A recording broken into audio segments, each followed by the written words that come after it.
background noise hearing today, that would be great. You can do that by using the mute button on your phone, or you can press *6 to mute and *6 to unmute. You need to speak if you don't have a mute button on your phone. So if everybody could make sure that you're muted when you're not speaking today, that would be wonderful. We are recording this webinar, so it's really important that we have limited background noise. We're getting some background noise now, so if everybody can make sure that your phones are muted, that would be great. I think without further ado, we'll go ahead and do some roll call, and then we'll dive into our webinar for the day. So I'm going to kind of run down the list of local implementing agencies that we have and I believe should be on the phone today. If your team is on the phone, if one person from your team could let us know that you're here and who's joining us today, that would be great. I will go ahead and start out with Genesee Early Head Start. Good morning, this is Kim Lyons, and we have our team here today, Robin, Nancy, Kim, and Mary Flynn is joining us remotely. Thanks, Kim. Welcome. Yep, thanks. Morning. How about Faye? Good morning. This is Jay Spicer. I'm actually the only member of our team here, but I'm sharing all of the information following the meeting. Great. Thanks so much, Jay. Early Head Start. And I'm here with Kim. Wally and Kim, thanks for joining us. HFA. I've got Ronnie here with me. We're waiting for the other home visitors to visit to join us because they're in a focus group this morning. Thanks so much for joining. Faye. Randy, and I have Barb, Elise, and Monica with me. Thanks for joining us. Ms. Faye? Hi, it's Mary Sella here with Marianne Boynton, Stacy McMillan, and Angela Parks. And Pam, good morning. Good morning. Oakland Early Head Start.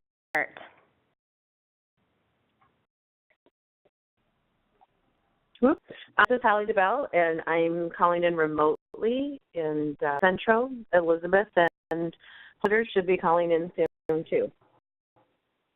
Thanks, Holly. About Healthy Families Upper Peninsula. Hi,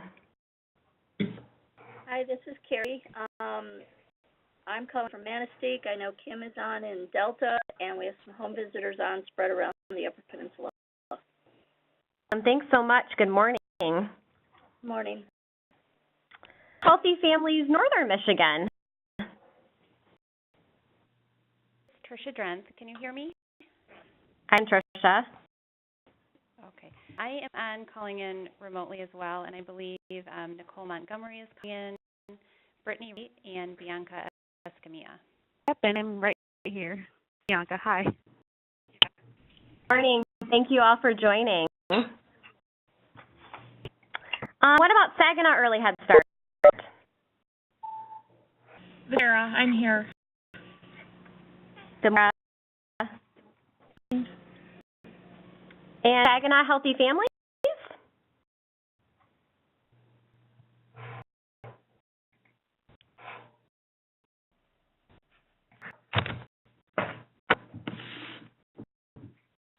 Saginaw Families, you might be on mute.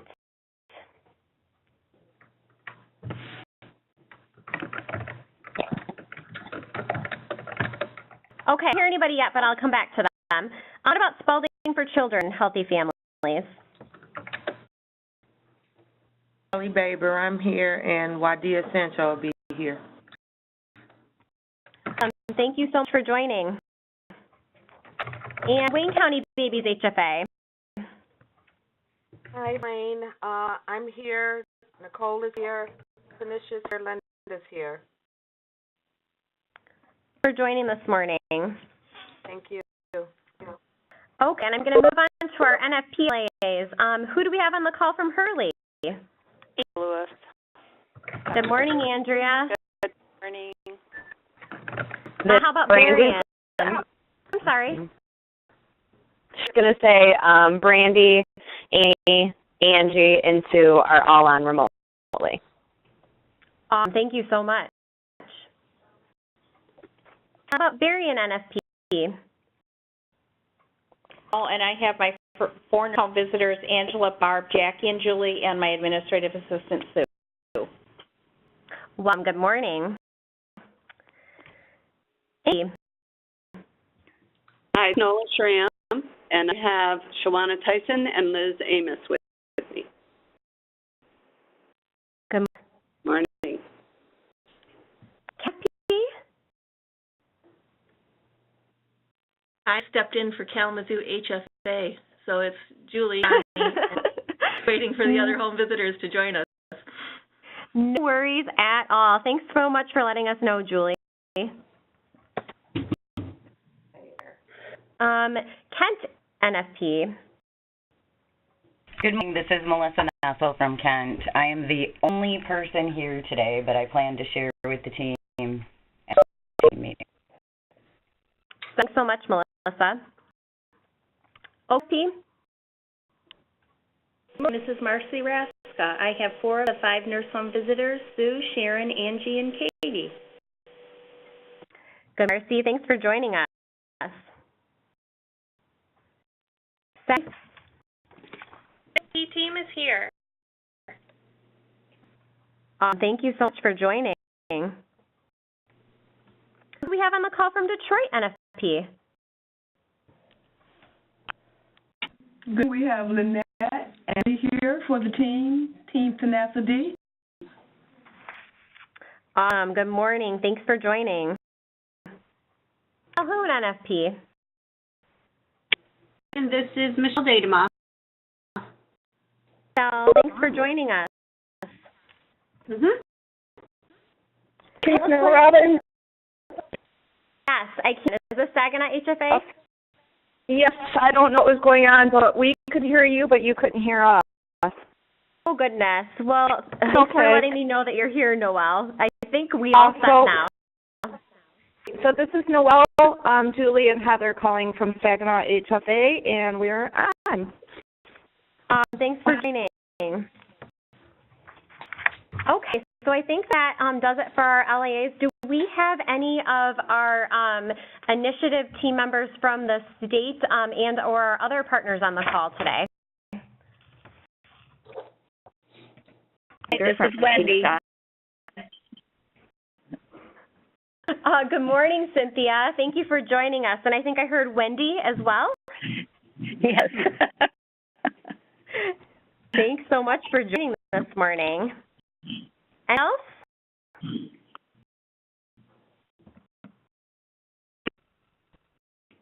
Oh, it's a really super long and lengthy roll call. Lots and lots of people on the call this morning. Again, thank you all for joining us. We're really excited to kick off this webinar with everyone this year. So before we kind of dive into our content for today, I wanted to just take a moment and kind of let you know what we'll be talking about. So we have a couple of teams this morning who are willing to do some updates on their CQI work and share some of their CQI work with all of us. So Saginaw HFA and EHS will be doing some sharing this morning on their home visiting coin work, and Oakland NFP is going to be doing some sharing this morning on the work that they're doing in the Learning Collaborative for this fiscal year within the initiative. After we take some time to hear updates and engage in some discussion with one another about those updates, we will move into some CQI frequently asked questions. So we have selected a couple of questions that come up on a regular basis that we thought would really be good to talk about for the good of the group today and to engage in some discussion around. So we'll move into those. Then we will do some talk about next steps and reminders. We have a couple of next steps that we want to remind you all of, as well as some reminders for CQI overall that we'll share with you. And of course, at the end of the webinar, there'll be time for additional questions. But if you have questions throughout the day, throughout this webinar, please feel free to unmute your line and ask your question. Brenda is also kindly driving our webinar for us today. So if you have a question that you would prefer to ask via the chat box, you are welcome to use the chat box on WebEx, and we will respond to that as quickly as possible. I think without further ado, we'll kind of dive into our first part of the webinar this morning, which is really our CQI project sharing. And before Saginaw HFA and EHS shares their COIN project work, I just wanted to provide a little bit of context for these community of learning calls. I think it's important that we all keep in mind that these community of learning calls are, we're doing them for the good of the group, and we really want you all to participate, share your CQI work, share challenges and lessons learned with one another, engage in discussion. These calls are really for you, and we want you to, you know, get a lot out of them since we are taking an hour and a half out of your time each day. So I just want to put that out there and welcome you to please engage in this call and throughout the call. We really look forward to the rich discussion that we'll be able to have today and on our future of learning webinars this year. I'm going to go ahead and pass things off to Saginaw HFA and Early Head Start, who are planning to do some sharing around their home visiting COIN work today. And I'm going to ask Noelle if your team would mind just giving the group a little bit of a reminder of what the home visiting COIN is, since we have a couple of new teams that want to hear a little bit more about the COIN, and then go ahead and dive into the project sharing that you'd like to do. That would be wonderful. Hey, well, the home visiting COIN is, man, I could read the writing I have here. It's a collaborative initiative, a federal collaborative initiative that we're doing, CQ work around engagement, parent engagement between Healthy Families America and Early Head Start. So what we're really looking at is between both our Healthy Families America and our Early Head Start program, how does our whole entire process look like in engaging and retaining families from referral all the way to retention of families in our home visitation program. Sound right? So COIN stands for Collaborative Improvement and Innovation Network, and this is, we have the opportunity to engage with other COIN project participants across the country, learning from where are in these CQI projects around parental engagement. So as we move through this project, we'll be learning from what their parent engagement strategies are too. We just started this project November 1st, so we have a lot to learn, and I believe our project goes through the end of July. We've already learned a lot. I think one of the bigger opportunities we have is working two visitation projects under one county. One, Early Head Start's been institutionalized within our county for several years, and Healthy Families America is just getting off the ground. So we have a lot to learn from each other. With this COIN project, what we're looking at with this 90-day cycle is kind of the referral and engagement process. So what we're looking at is how long does it take to engage a family. So our aim statement is February 2nd, 2016, 85% of referrals received between November 1st, 2015 will get, and actually it's January 25th, with face-to-face contact from Early Head Start or a first home visit from Healthy Families America within 30 days of the referral date. One that we really like about the home visiting COIN is that the PDSA cycles we're doing are rapid cycle PDSAs. So we could potentially do, say, a one-day, one family, one home visitor, or a combination thereof PDSA cycle, just to test and experiment some ideas that might really work with engagement of families with Healthy Families America Early Head Start program.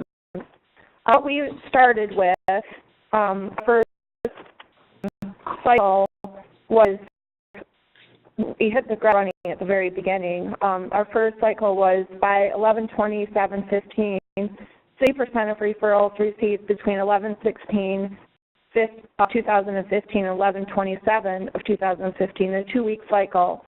We'll have a scheduled visit to complete assessment application paperwork. So, and this was again between our Early Head Start and Healthy Families America program. One is, how will we know a change is an improvement? By attempting to make contact with 100% of the referred families within 3 days. We would like to reach 60% of them to schedule an appointment. We predicted that more visits would be scheduled, more enrollments would occur, and we did acknowledge that 3 days would be a very tight turnaround for the Early Head Start program. The cycle for 2 weeks, there were 9 referrals. Within the 1 to 3 day period, there were 7 contacts made, which was a 77.8% turnaround, and 3 appointments made, which was a 33% rate appointments made. So 77% were contacted within 3 days, and 33% of them scheduled appointments. Another benefit of this is we're meeting, about every couple weeks or so? Every 2 weeks or so as 2 home visiting programs to really look at our processes, our procedures, what we're doing, where our bottlenecks might be, where our opportunities might be to improve what we're doing and meeting the needs of Saginaw County families. And that kind of led us to our next PDSA cycle, which is to look at training Early Head Start staff on the referral process. So that was our next cycle. November 18th, 100% of Early Head Start staff will be trained on the referral process protocol. This is what they did. Sarah's on the call right now, and if she wanted to speak to that, you're more than welcome to, Sarah. So there was, I believe, at a home visiting staff meeting. Staff were trained on the referral process protocol, and there was a follow-up influence assessment, as were. Did you understand the training? Do you understand what processes are to move families from one step to the next? Do you have anything you wanted to add with that? No, hit it right on the head. Okay, thanks. So with that, moving on down the cycle, we were really taking a look at our data. Where do we have families dropping? You know, from the referrals to engagement, where do we have families dropping and why? And what we saw were a lot of families were just contact after referral. Is that kind of the right language? So we were just having trouble we were getting referrals and we were having trouble contacting the families. And we're having between our 2 staffs a conversation of, well, when you're getting a phone call on your cell phone from a number that you don't recognize, what are the chances of you answering it? Then ensued a conversation of trash for the next 2 weeks, which we're in the process of doing right now, of seeing families at the onset. So we'll call a family and then we're texting them to engage them in those face conversations or home visits. So we'll have that testing cycle right now. Started on January 11th and goes through January 22nd. So what we're hoping to see is that 100% of referrals were unable to be contacted with an initial phone call will be sent a text message for follow-up. But we're hoping to see that if the family answers a text message, and we're hoping to see a higher number of scheduled assessments. Heather? Nope, sounds about right. Just kind of this process has been very beneficial to us as far as being able to rapidly come to PDSA cycles and then analyze the data. From there, that guides us for next PDSA cycle, which has been useful in both of our programs. So we've done 3 PDSA cycles within this time period. We'll take a look at our data by February 2nd. We're hoping to see more enrollments since we've been following through more on these referrals between both our programs. We'll be doing a cross-analysis of both of our programs to look at, to see if improvement periods work.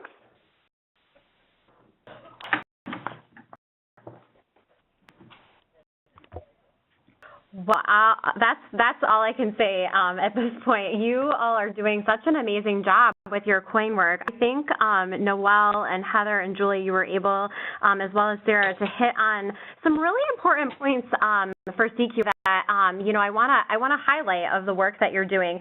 First of all, I think it's really neat and unique that you are doing this QI work together with 2 different models, with your Early Head Start program as well as your Healthy Families America program. I think it's great because, as you said, Early Head Start has been in place for longer than HFA within your community, so you're really using this opportunity to learn from one another, and Early Head Start's able to refine their processes, while within HFA you're really able to, establish good, solid processes to move forward with getting your program fully enrolled and up off the ground and running.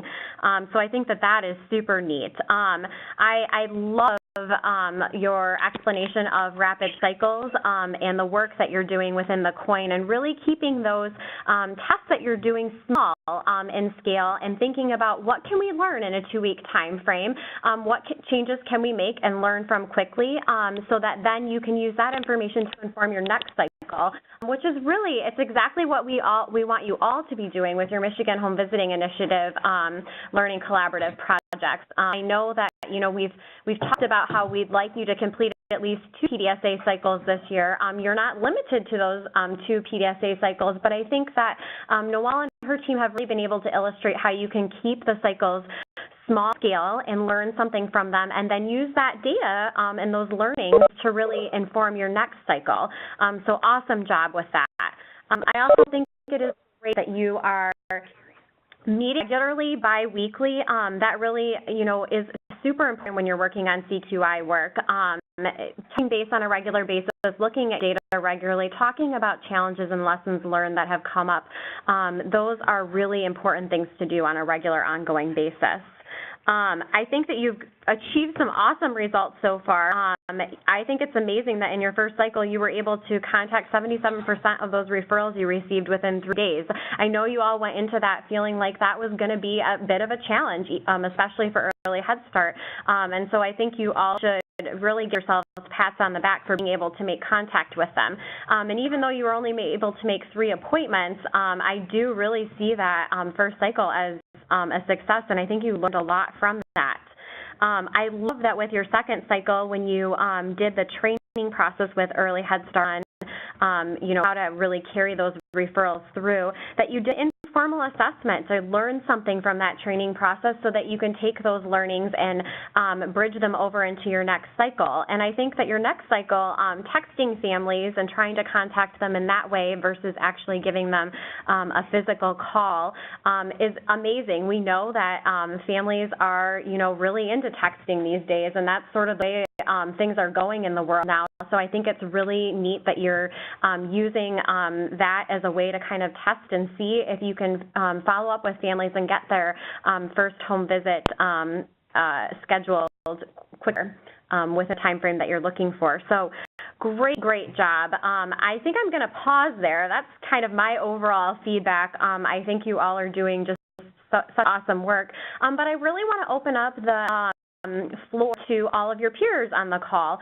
So if anybody has feedback for the Saginaw HFA and EHS teams that you'd like to share, and or questions you have for the team that you'd like to hear a little bit more about, I invite you to unmute your line and ask those now.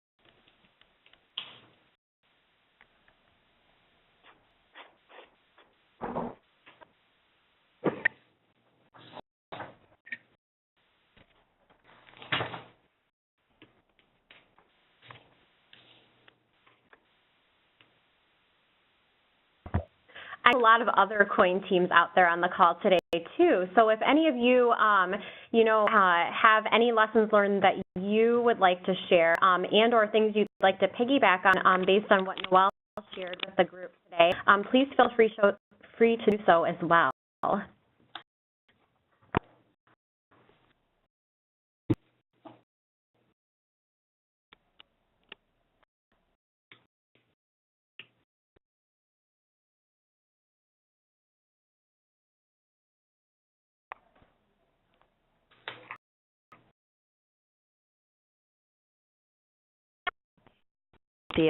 I would love to contribute and add something, but truthfully, I think you really summed it up really nicely. All of the thoughts that I had about their presentation really was reflected in the comments that you made about them.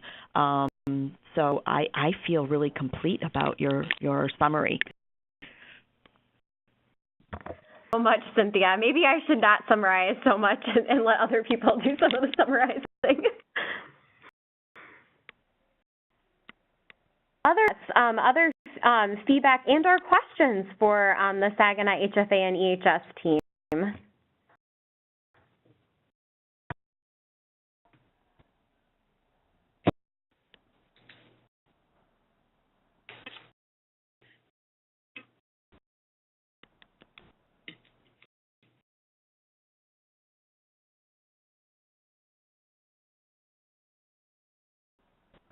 But this is Cynthia. Oh, go ahead, Cynthia.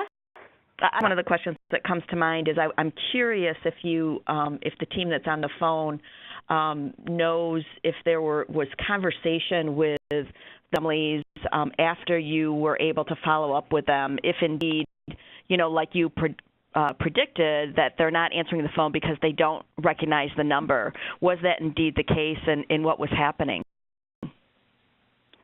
Hey, this is Heather.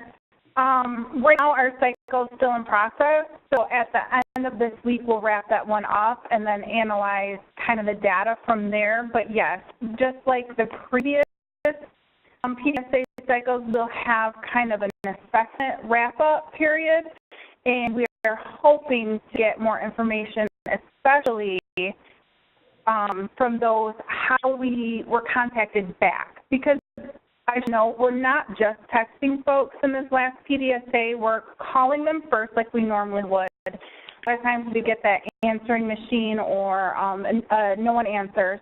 Then that's when we're going to implement the texting, and an additional letter will be sent out just in case phones are not in service. So it's kind of, we're hoping to get that assessment piece on those folks made contact back with us and how that contact was made. And this is Noelle. One of the pieces I'd like to add is in these conversations that we're having as a team, I feel one of the most important pieces is that the anecdotal stories that are being shared by our home visitors.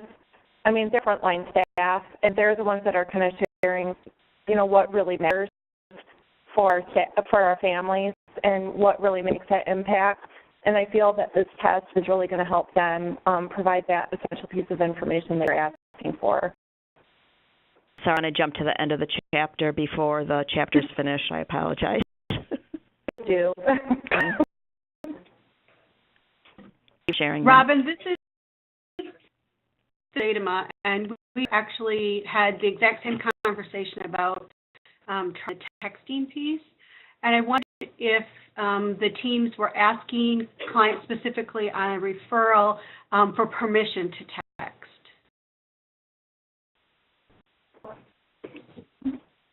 Our referrals are pretty blanket referrals, so not at this juncture, especially since this is a 2-week test. Maybe we'd be looking at that if this were something that we'd look to implement long term.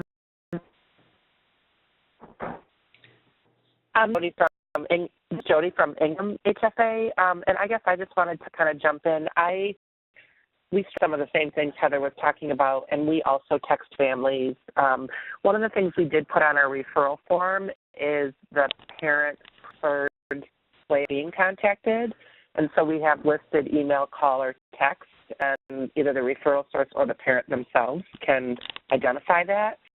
So if it does say text, like if that is filled, then we do sometimes start out with a text, and we use Google Voice so that we have a transcript of that text as well, which kind of goes into the contact log then. So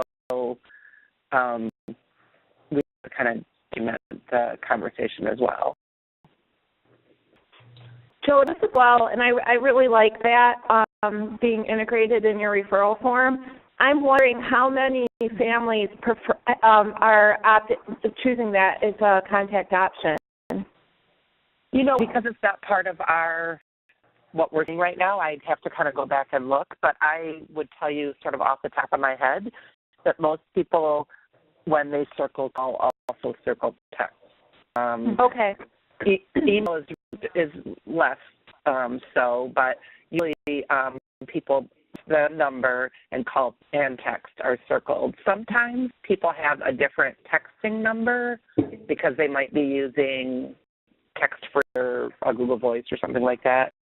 But most of the time, the number is their mobile number, and both and text are circled. But I don't have that hard data. But for us, one way, for me anyway, to feel okay about texting because they've been identified as a preferred way of being contacted. Yeah, that sounds good like that. Thanks.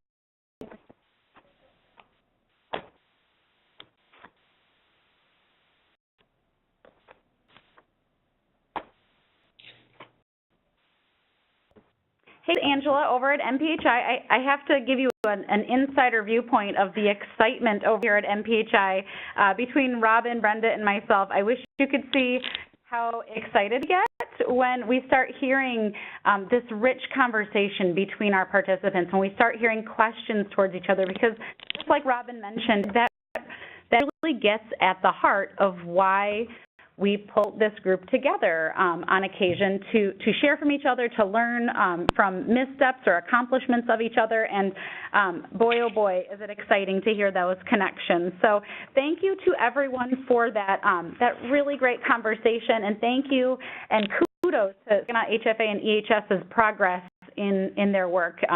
Truly amazing and very exciting to hear from a QI advisor standpoint. So thank you to everyone who shared.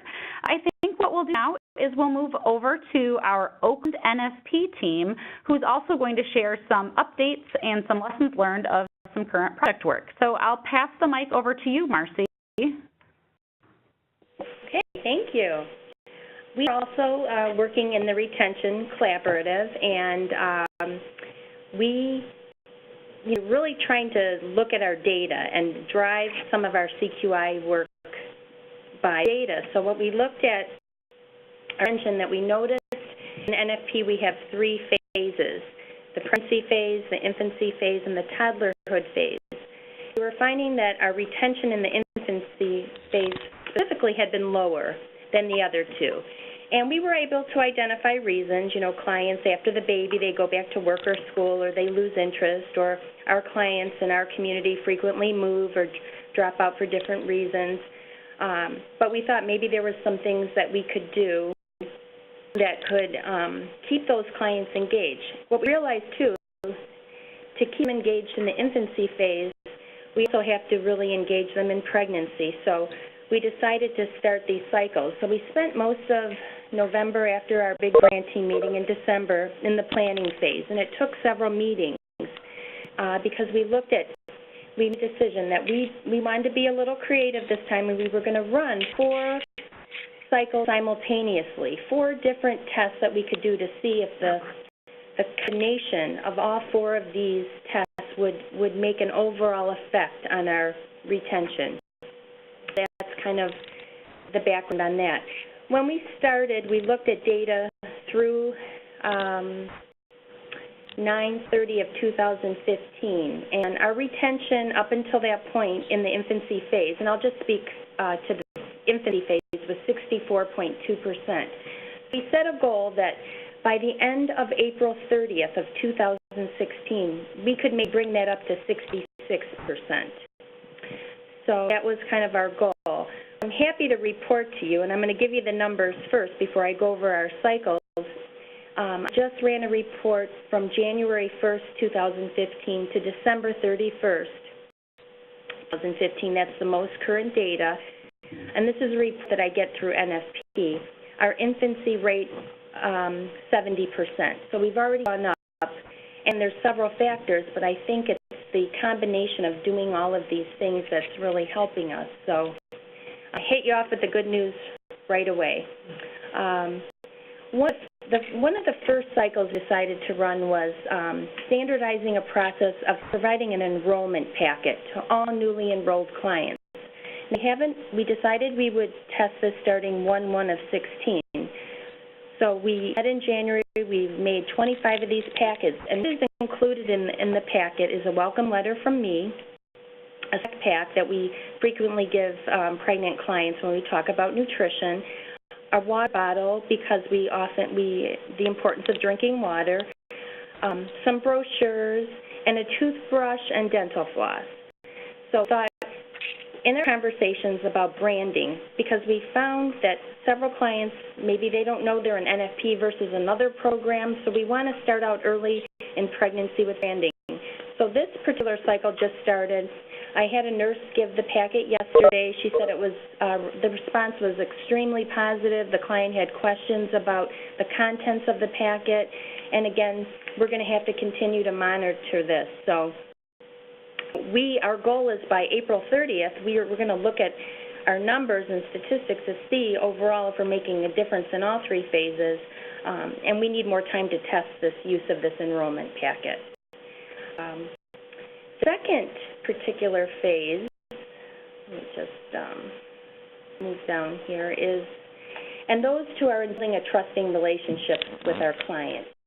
Also in the second phase, we had a nurse leave the program in October, and she finished up with clients that were completing, but she was transferring 15 clients. So we thought, wow, what a great opportunity to look if we can retain her 15 clients, because it's known throughout NFP that when the nurse leaves, many clients do not want to continue on with another nurse. So we set a little goal that maybe by April of 16, we would retain at least 50%. So I'll update you on that.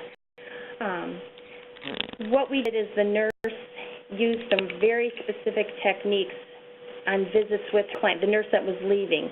She really talked to the clients about what the program is doing for them. She really had the client identify their successes, and she said something to the effect like, look, you're doing this because of your success. It has nothing to do with me, not taking any credit, even though they developed the relationship. So you see, you've accomplished X, Y, and Z. You can continue accomplishing this with your new nurse, and she'll support you. Then that conversation. Then nurse that was leaving took the newly assigned nurse with her on a home visit where she introduced her to the client, and they had a very smooth transition. Some stayed with 15 to 30 minutes in the visit, talking about things, getting to know each other, and then setting up their next appointment. Then the new nurse left, so the other nurse could have their final goodbye with the client, and she respected that privacy with them. And the nurse developed a very nice script with her departure, I guess should say. So far, out of the 15, we still have 12 retained. Out of those 15, 2 we just can't locate, and 1 moved out of the area. So by April, we hope to have all these 12. Now some will be graduating, but our goal was at least 50% because we know that it's challenging when a new nurse. So that's simultaneously and ongoing as well, and I'm tracking that every 3 months, their retention. The third cycle is on building on family strengths. And this particular cycle, we have one nurse who really finds that clients love their babies to be photographed. So she is, we develop tracking tools. That's another thing. With each of these phases, we have tracking tools. So when we meet regularly for our CQI meetings, we can just quickly update these tracking tools of where we are in the progression of these cycles. But this particular question we asked on this one, that will monthly photographs of an infant in conjunction with the developmental lesson keep these clients engaged in the program. So the nurse is taking a picture, and then when she'll return to the subsequent visit, she's providing the client with the picture in a frame. And we had discussions because, I'll be honest, I thought a little photograph album, but the nurse assured me, she said these clients want to have picture frames because she noticed they were putting them all over their house. So that's what we went with. I'm going to defer to Sue can share this cycle with you. So clients that were selected, originally we thought we would do 6 clients, but then I looked through my caseload. I said I had about 7 of them that I'd like to try this cycle with, because right now my caseload is very heavy for infancy phase, so I had a lot of families to choose from. So I selected 7 families, and what we do, we're very fortunate. We have the Great Start Great Parents grant that we are able to purchase developmental toys for our clients. And so all of those toys are integrated in with pipe lessons, with dance integration, so that we know that different toys that we select are developmentally used to further enhance the activities that we are doing with the families. So for this cycle, what I've been doing is selecting a developmentally appropriate toy in a lesson, and then during that time as I'm demonstrating the activity and the parents are doing the activity with the child, I am photographing a picture. Sometimes it's with just the child and the toy, and often the parents would like the baby with them in the picture. So I take a mom-baby picture activity, and then I send it into the office for our clerk, who then prints it on a printer that we have. And then for the subsequent visit, when I come back, as we're doing our home visit, I bring the picture back. Usually I get 2 copies of each photo, one the client will keep and put in the frame, and then a lot of times they will decide who they'd like to share the photo with. It could be a family member, it could be the father of the child. So it's a really nice engagement activity that I've been doing for a while already as my caseload, but then I have a very formalized way of doing it. So an update on the tracking for the month of December, all 7 of them, I was able to engage in activity and do the photographs and get that completed. And for the month of January, at this point, I have 5 of the 7 that I've been able to visit and do the activity. Another thing in our tracking tool we're looking at is rating how engaged the clients are in the program. So the engagement process, a 1 would be that the client's not really engaged in the program, a 2 would be that they are engaged, and a 3 would indicate that they are highly engaged. And with that group of 7 clients that I'm doing this PDSA cycle with, most of them, they all range between either highly engaged or engaged. And probably of the 7, 3 of them would be in the category of highly engaged, where the others would be in the engaged process. So I'm interested to see what will come out in the next several cycles. The 2 clients that I have not been able to see in January were kind of the ones I've already had some challenges with keeping them engaged in the program because of some of their life situations that are going on. And so for me, it's making me have kind of an additional effort to make sure I'm reaching out to them and doing creative home visiting with them and their schedules to make sure I can get in to see them for the visit, because they really do enjoy the pictures when we do get them done, because it's kind of an opportunity to see the work that they are doing with their children. And I think that's it for the cycle so far. Okay. And then lastly, our 4th cycle is that we would recognize our families when they reach a milestone goal by giving them a certificate. So we started this in January as well, and each of the nurses looked at all their caseload, whatever phase they are, when they have their visit, they're printing a certificate. For a client in pregnancy, the certificate could be, congratulations, you've completed the first 4 home visits. For someone in infancy, maybe they had a milestone in their life that they're being congratulated for, or something that they're proud of that the nurse has identified. So we wanted to leave that pretty open and let the nurse decide, but we're wondering, will frequent acknowledgement of client successes over time in each phase of the program provide them? Because we know from our clients, because they've told us, no one ever says good job. No one ever tells them that they did things right. They don't get a lot of rewards. They don't give them graduate from high school. So really being rewarded for one of their strengths. So we're trying that as well. So our hope is when we look at our data in April, continue to see our retention numbers either stabilize or rise, and that will keep the families in. We also recognize, too, because I want to remind everyone that many of the times client leaves, it has nothing to do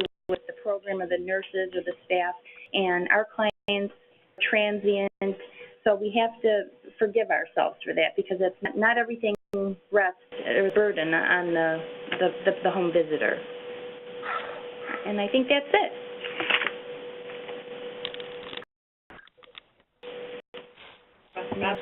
Anyone else? Unless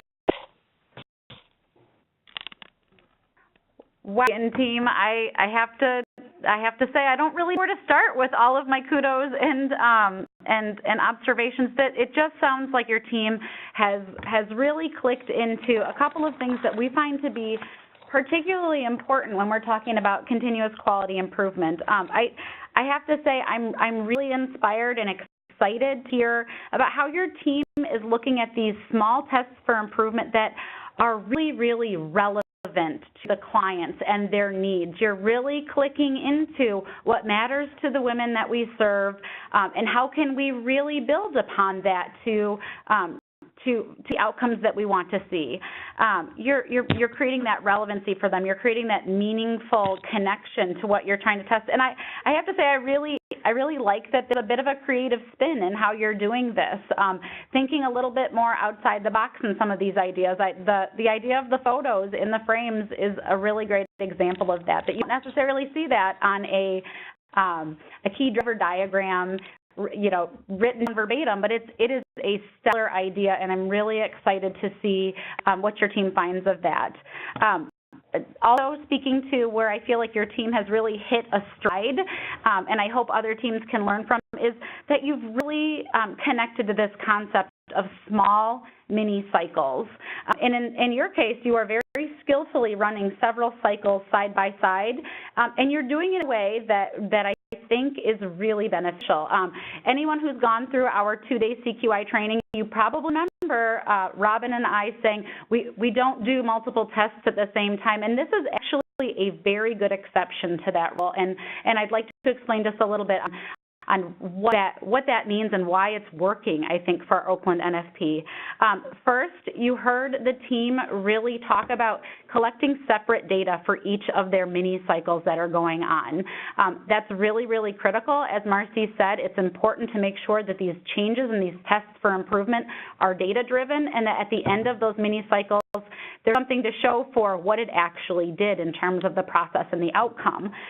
The other thing that I noticed as I was hearing through each of these 4 smaller mini cycles is that your samples within each of those mini cycles are pretty separate and pretty different from each other, which really helps negate that issue that we oftentimes talk about to teams who are brand new in CQI of be careful of testing too many theories at once, because if you do that, you might not know which change led to which improvement. And the way that Marcy and her team have separated the samples who are getting those small creative tests for improvement really helps protect against that issue. So many compliments and kudos your way, team. I'm really proud to hear where you are.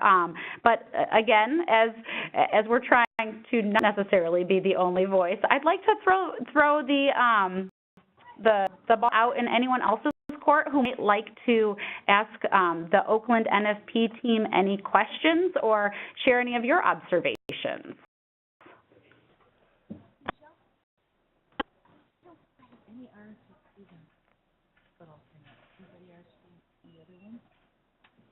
There's a handful. Need any food made? Because I won't be able to go. Oh, no. Oh. I guess I was just assuming you would be there. But I can make food for it or something, or food. That would be cool. I want to do, Charlotte's going to make some egg cups, like a key sort. I don't know if you want to, or even if you just picked up, yeah. Just a quick reminder, if you are trying to talk, make sure that you unmute your phones. And also a reminder to those of you who don't want to be heard right now, if your phones are not on mute, we can hear your conversation. out there have anything to add or share with our Oakland NSP team sharing?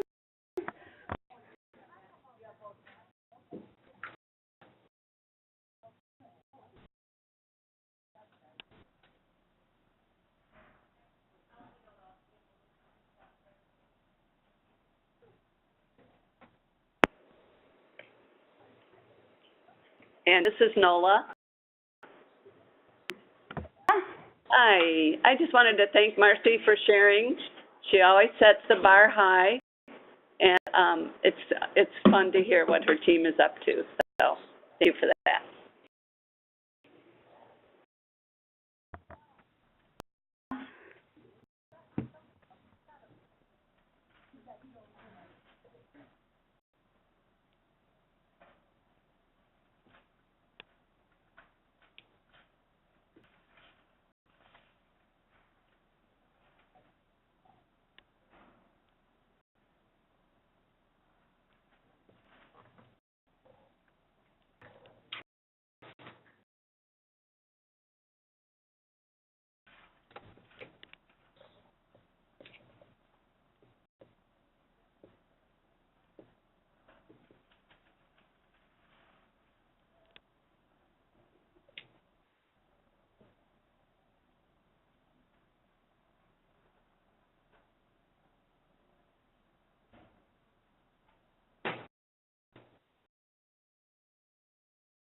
I sat and counted to lots of numbers to wait and see if I could grab onto other participation before I added one last observation. One thing that I thought that I was listening to Marcy and her team describe their current process, I have to say I was sort of taken back to 2012 when I know the Oakland NFP team did their first formal CQI process through the V funding and with our help as QI advisors. And Marcy, I'll have you correct me if I'm wrong, but I believe your very first CQI project was on that retention issue within the infancy phase. And I think that that this is a really good example of how CQI sometimes is cyclical. Sometimes it is sustainable and you never have to go back to that issue or problem. It never pops up again, and sometimes things change over time and you do end up circling back to topics that are critical to your program's function and the outcomes that your clients are experiencing, and sometimes that's just a really critical piece of constantly looking at your data and feeling comfortable and confident enough to circle back when needed to areas that still have opportunity for improvement. I just want to say, Angela, you're right, and just for the benefit of the group, it's a different way of looking. When we looked at the data in 2012, we developed a re-engagement process for clients who were not at home for service and weren't responding. We looked at it from that negative side. This time, we're trying to proactively prevent through multiple things. So it's a change of philosophy. So we'll see. You know, time will tell, but it's two different, you're looking at it from two different angles.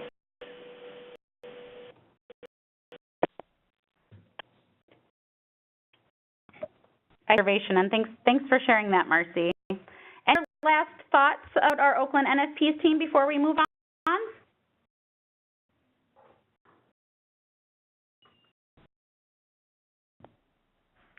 Both Oakland NSP and Saginaw EHS and HFA. We are really excited to have heard your excellent work that's active and ongoing, and we think that a lot of our teams, I hope, got a lot of benefit like we did from hearing about where your projects are these days and some of your own lessons learned along the way. So thank you so much for sharing. We hope you found that to be beneficial to be a part of. We are going to shift gears here a little bit and dive into what we're going to call our CQI frequently asked questions. So before we get into some of these questions, what I'd like to point out is what you already heard a bit of from Robin when she was coming back to that overall purpose and structure of a community of learning and really what it's all about. I'll reiterate that these community of learning calls, it's really a rich, opportune time for you all to share with each other, so to have the opportunity for peer sharing amongst local implementing agencies that have similar problems who might be able to learn from each other's solutions, really being able to apply those lessons to your own CQI work. And I'll say as QI advisors, these community of learning calls are our chance to really click into you all and be able to provide some of that, what we call just-in-time training. So things that we feel like are relevant to the work that you're doing with your boots on the ground right now when it comes to CQI tools and methods. Really a chance for us to touch base on things that we think are relevant in the meantime, but we really want to be careful of not prescribing what we think are topics that you need or the areas that we could flush out a little bit more. So that's one of the reasons why you saw Robin's call to action in the email that she sent out last week of saying, are there questions that you have right now about CQI methods or processes or tools or the requirements? This is one opportunity, and you'll continue to have these with the community of learnings. You'll have the opportunity to ask those questions that feel timely and relevant right now that the better of the group could really benefit from. It feels like a third grade teacher mentality to say this, but in all honesty, teams, if you have the question, it is very, very likely that other teams have the same questions. So between the answers that we got to Robin's call to action and previous work that we've done with other teams working in the world of CQI, we've really been developing a list of questions that we find are very frequently asked. So coming back to us as quality improvement advisors, we're hearing some of these questions come up pretty frequently. So we wanted to take a few moments to share some of those questions that have come up both from this group and from other QI groups that we feel like might be really relevant to you all now. So if you didn't have a chance to submit one of your questions to Robin with that email that she sent out, don't despair. You will have time at the end of this call. Feel free to jot down your question right now, and I'll make sure that I put a call out there before we move on to next steps so your questions can be answered. So the first question that honest, I think a lot of you can probably relate to and that we hear from a lot of teams is what you see on this current slide. What tips would you give to fit CQI work into our already busy schedules? I have a hunch this is something that a lot of teams can relate to, and I'll let you all know as an entity here at MPHI that tries to practice what we preach, we relate to this as well.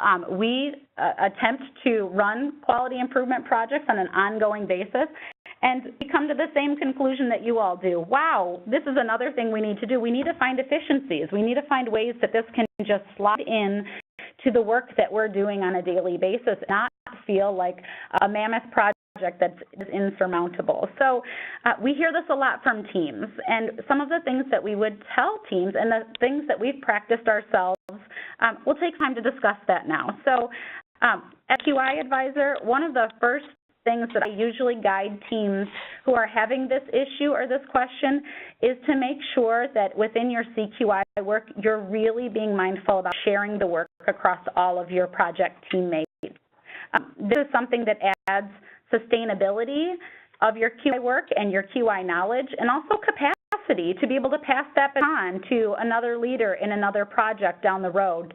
I happen to know a lot of superheroes in this realm who will oftentimes take on a very large percentage of the work being done in terms of CQI, and it comes from a really, really thoughtful and a really good place of wanting to protect teammates from having to kind of split up their time onto CQI work. And sometimes we've seen that be a little problematic for teams, that the knowledge sits with one person.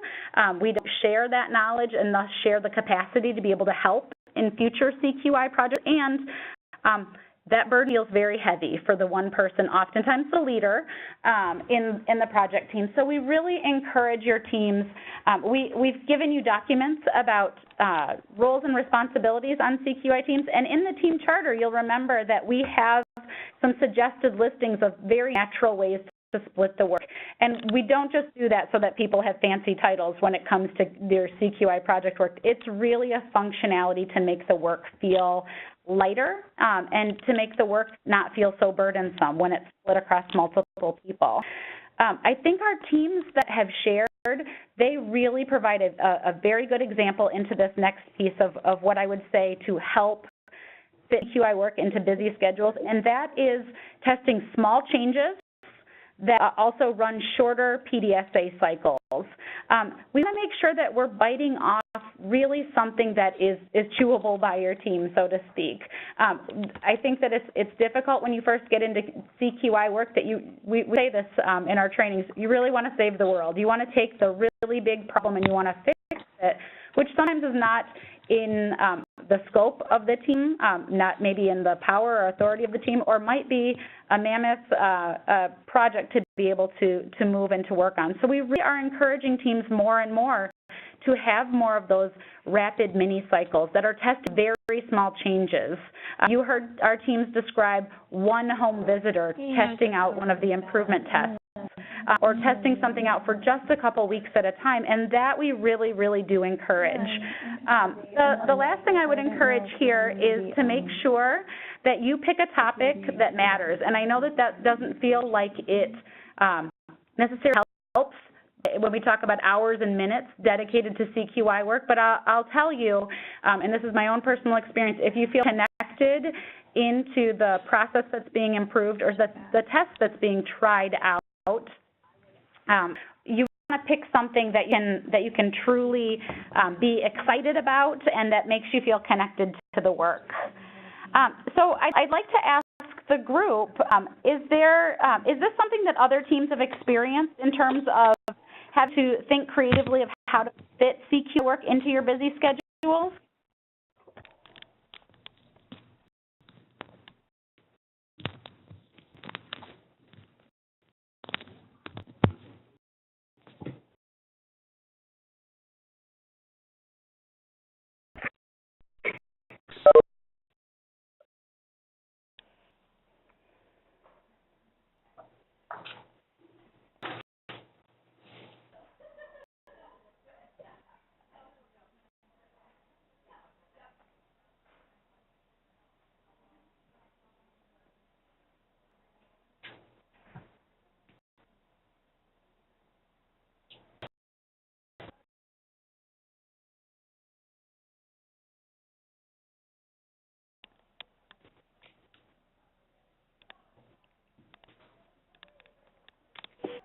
Hi, this is Sue from Oakland, and one thing I wanted to say about the CQI work I find is really important is that the projects that you're working on, to make them really practical, you can really fit into your schedule very easily, and so that's doable, so you don't feel like you can't accomplish it. I found that the more practical it is, the more easy it is to integrate into my home visiting schedule. That helps. Great, Sue. Thank you for sharing that. Any tips and tricks that teams have picked up along the way to fit CQI work into already busy schedules?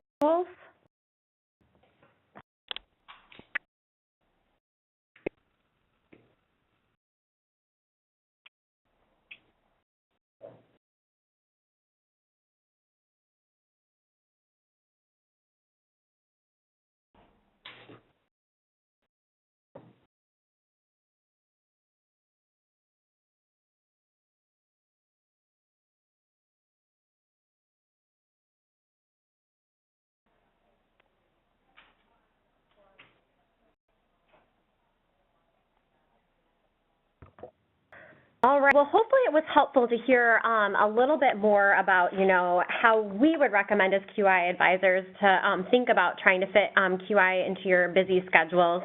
And thank you again, Sue, for sharing, what you all have kind of tried to do at Oakland and making it very practical and thinking about, what can I do within a home visit and learn something from it and take that learning and then move forward with your CQI work from there. I think that that's super important, and I would encourage teams to really think about how can you make these tests practical, how can you really move the needle on the good work that you're already doing. Our next question is on the slide that Brenda so kindly just advanced for us. It's around, we have experienced a lot of CQI, a lot of staff turnover within our program, and we're struggling with how to continue our CQI work with new staff. What are some strategies to help us with this challenge? I think this is a challenge that all of you have experienced at one time or another, or at least most of you at this point, since we've been moving along with this initiative for quite some time now. And it definitely is a challenge, and I think that as CQI advisors, there are a couple of tips and tricks that we would give you in thinking about this. I think the first one is, we have provided you with a lot of CQI training materials over time. You all have had the opportunity to attend the 2-day in-person CQI training. Some of you have attended multiple in-person CQI trainings, and at each of those trainings you receive materials. And we really do recommend that if you have staff who leave, if they can leave their materials behind for that new person who is coming on, that is incredibly beneficial to that new person who will be joining your team and doing the work with you. Really leads nicely into my next point of, you have a lot of resources to pull from as you're working to bring new staff up to speed on your team. Each of you has a copy of the guidebook, which is an excellent resource for really learning sort of the basics of PDSA. And, we always say the first 5 chapters are the best to start with. The beauty of the guidebook is you don't have to read it cover to cover. It's really meant to be a go-to resource so you can find the information that you need and have it in your hands quickly. The first 5 chapters really cover the basics, and I think Chapter 4 is particularly useful because it walks through the Plan, Do, Study, Act cycle. So if you have new staff members coming on board, that's a great place to start with them, is provide a copy of the guidebook to them and have them look at Chapter 4 and start to become acquainted with the Plan, Do, Study, Act cycle so that they can begin to be integrated into your CQI work. You also have copies of the Public Health Memory Jogger, which is an excellent resource for tools. So when you're working through process mapping, fishbone diagrams, affinity diagrams, other tools that your team chooses to use, that's an excellent resource to go to and bring a new staff person up to speed quite quickly. We also have our SharePoint site where there are lots and lots of resources posted. We post all of the webinars that we conduct and record. You can access all of the tools that we've developed over time and have posted there. There's lots of CQI materials from teams to look through and learn from CQI work that other teams have done. So that's a great place to start with a new staff member as well. I think thirdly, I would say that, it's good to start thinking about how you can really systematize CQI into your processes. And by what I mean with that is, thinking about new employee orientation, for example. What can you do within a new employee orientation that starts to get someone familiar with continuous quality improvement? Is there a brief webinar that you could have them take a look at? Do you want to ask them to read part of the guidebook in their first couple of weeks to kind of start to get acquainted with CQI work? Can you share some of the CQI work that your team has done up until this point and begin to give them a glimpse into the good work that you're doing and get them excited about participating in the process with you?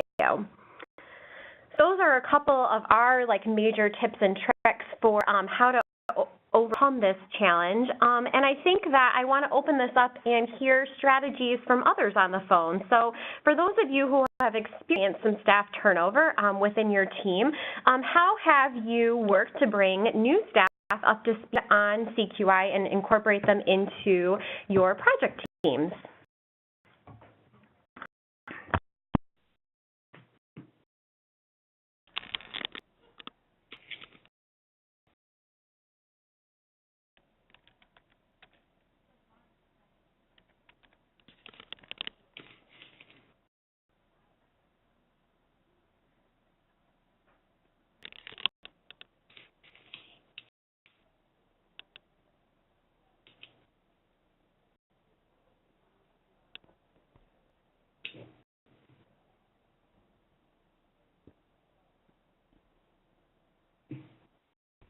Melissa from Kent.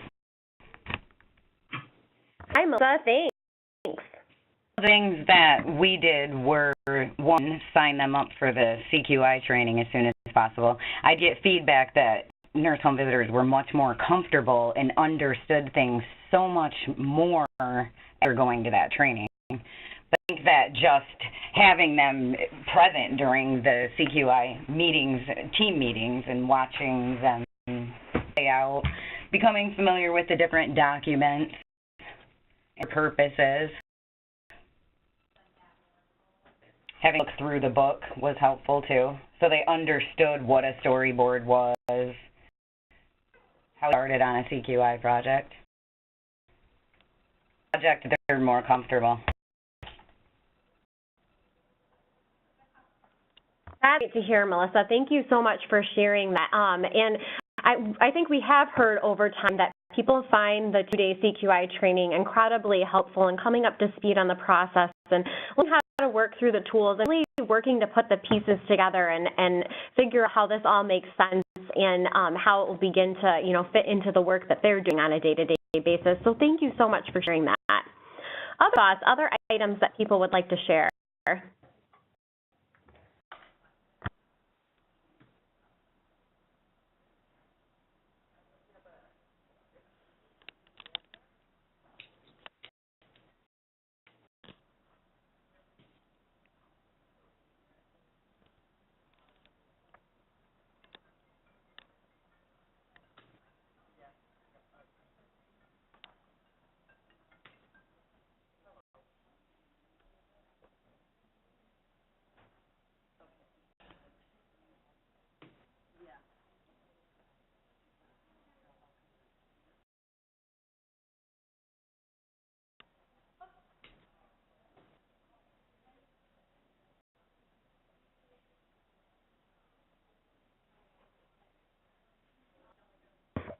Thanks, teams, and Robin, for sharing. This is Angela, and I'd like to add one last plug before we move on to our next frequently asked question, which is to remember, again, to share the workload, even if staff members are new. Melissa, what I heard from you and what I saw from what our team has done in times of staff turnover is that you haven't shied away with getting new staff involved as they orient. I think that some teams do, or some groups that work in CQI, to be a little bit nervous about doing that because people are new to the processes.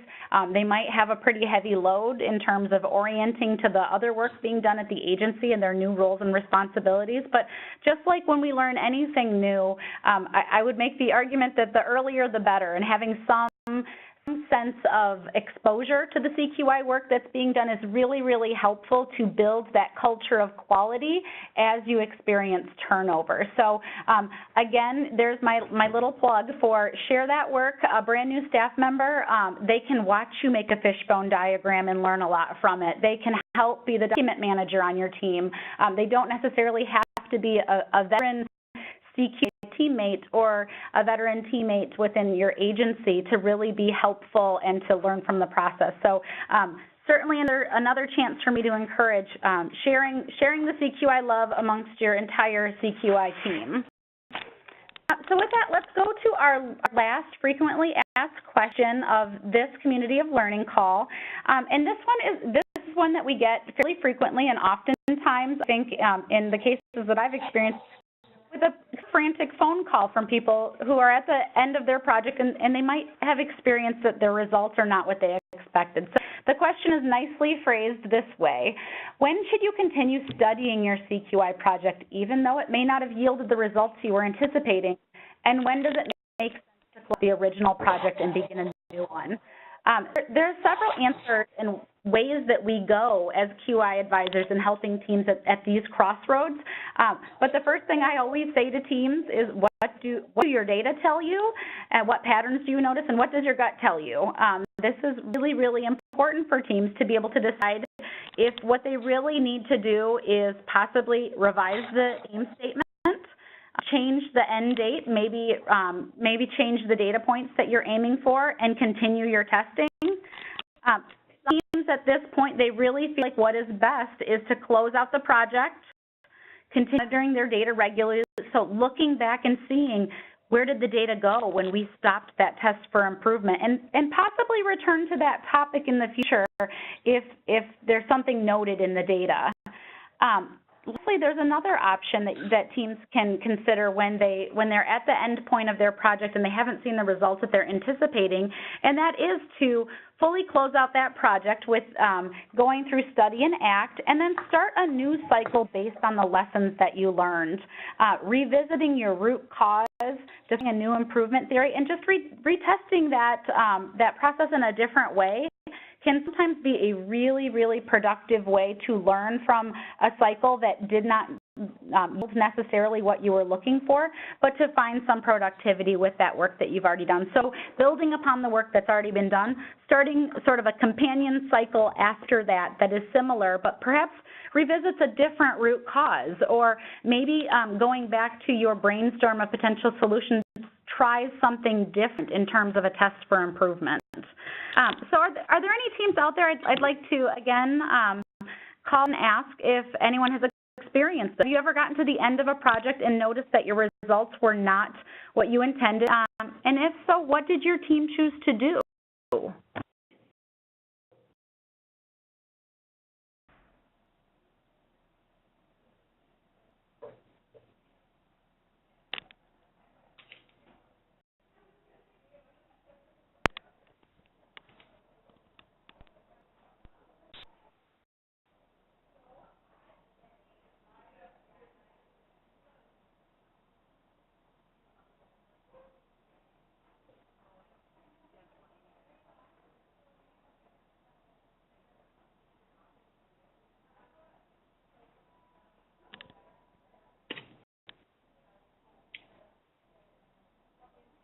Michelle Datema. Sideways question to the one you're asking. We're testing a specific kind of letter that's sent prior to even our phone calls, and we were comparing were clients who acknowledged they got the letter more willing to schedule that home visit versus referrals who said they did not get the letter. So what we're finding is, at least first month, that wasn't necessarily so. You know, more women who said they didn't get the letter went to schedule a home visit than the ones who did say they got the letter. So the caveat is that the nurses find it very helpful when they call to say, did you receive, you know, this letter on bright blue paper? So the data is not showing that it's necessarily being helpful, but the nurses are finding it a practice that they like. So I think that's an excellent example in the same family of questions, Michelle. And also, I think it really speaks to how nuanced the data can be and how important it is to, once you see sort of a trend or you see a pattern, digging deeper to say what's at the heart of this and what else can we learn from having seen that pattern or trend. I think that's a terrific example. Well, this is Robin, and is that something that you are still sort of currently doing and trying to figure out, do we keep this in place, or do we, you know, kind of close it out and say, nah, we don't really know if this was the trick and try something different? We decided to, so we did it for December, which is basically kind of a different money way, and we decided to continue through January because we're liking it. I mean, I think we'll probably will continue doing it even if the data shows that it wasn't helpful. The nurses are finding that they call, they're feeling less like a telemarketer when they can say, you know, I sent you this letter on this bright blue paper, did you get that? So there was already a connection as opposed to just being that random person calling. I think that's so I good. Think we'll implement. Yeah, I think that you definitely should go ahead and implement. The data, we're going to continue one more month. Right. And, I think that your observation of December is a really good observation, and trying it out for the month of January as well was a good move to make as a team. And, if you feel confident as a team that, the benefit that you have received on your end for nurse home visitors is really powerful, and you see the benefit in keeping that in place, which is definitely what I'm hearing, then I definitely would recommend, closing out that cycle and determining that you want to implement and keeping that in place. I think the neat thing about CQI is that we don't always see the benefit happen for everybody that's playing a part in that process, but if it's something that is working well and helping you all better facilitate processes on your end with future clients, I would definitely recommend keeping that in place. And it sounds like it's making those initial conversations much more smooth. So I think that is a really positive thing.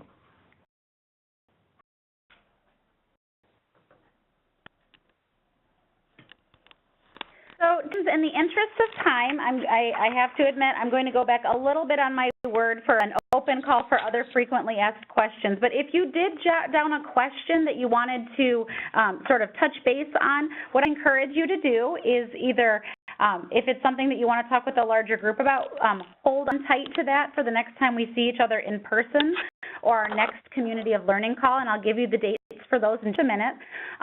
In the chance that you have an urgent question that you feel like would be really helpful to get your QI advisor's take on, please call or email Robin or myself if there's anything that we can answer in a more immediate fashion. But with the plan to keep you guys on time today, I'm going to go ahead and move forward and just plug a couple of next steps that I want to keep on your radar and some reminders.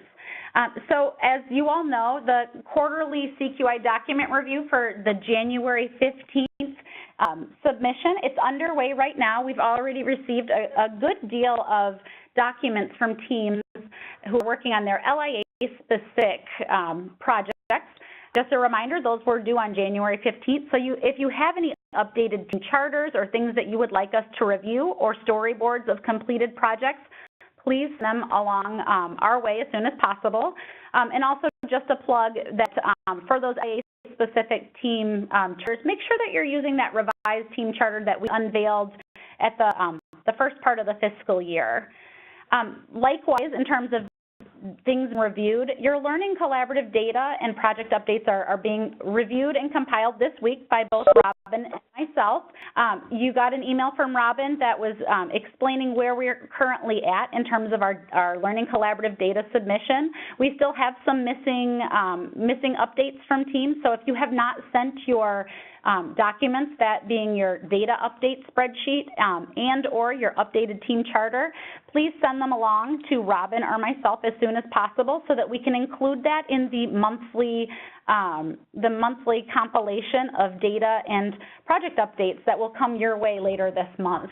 And just a reminder that those data updates and team charter updates are due to us on the 15th of every month as the fiscal year 16 collaboratives run their course. Just to keep this at the forefront of everyone's minds, one thing we want to make sure that we're reminding teams is that your next steps for after this is to really continue the work that you're doing right now and be sure that you're on track to complete at least one PDSA cycle for your collaborative work. Be ready to share a project summary before we meet in April in person. More information about this will come in terms of that last part of being ready to share a project summary, but we're really thinking a little bit differently now for this upcoming meeting of it being dealer's choice, so to speak, if you'd like to share your project summary by PowerPoint, by storyboard, or if there's another preferred method of how to explain how your project went. But just keeping on the forefront of your mind, several teams have already finished one or maybe even two cycles, but we want to make sure that you're ready and on track to complete at least one PDSA cycle for the Learning Collaborative work by the time we see you in April, which will be on Thursday, April 21st. The location is going to be in Saginaw, and we are very close to having a venue that we can send out to you, and we will send those additional details out to your teams as soon as possible. Mention to also keep on your radar our next Community of Learning webinar. This is a note that actually came from several very observant teams that we originally had an April Community of Learning call scheduled, but that was right before we were going to see each other in April. So we've canceled the April Community of Learning webinar, and we'll look forward to being able to talk with you on Wednesday, July 20th for our next Community of Learning webinar. That's from 9:30 to 11, and details will come out closer to that date. But I'll encourage you all to be ready to ask more of those frequently asked questions that you're experiencing, and also be ready to possibly share some of your project work. And I would put a plug here for it to be a chance for you to talk about accomplishments, but also possibly a chance to workshop with your peers some of the challenges and barriers that you're experiencing in your QI work. I'll be quiet for a minute and ask if there are any additional questions for the good of the group before we say bye today.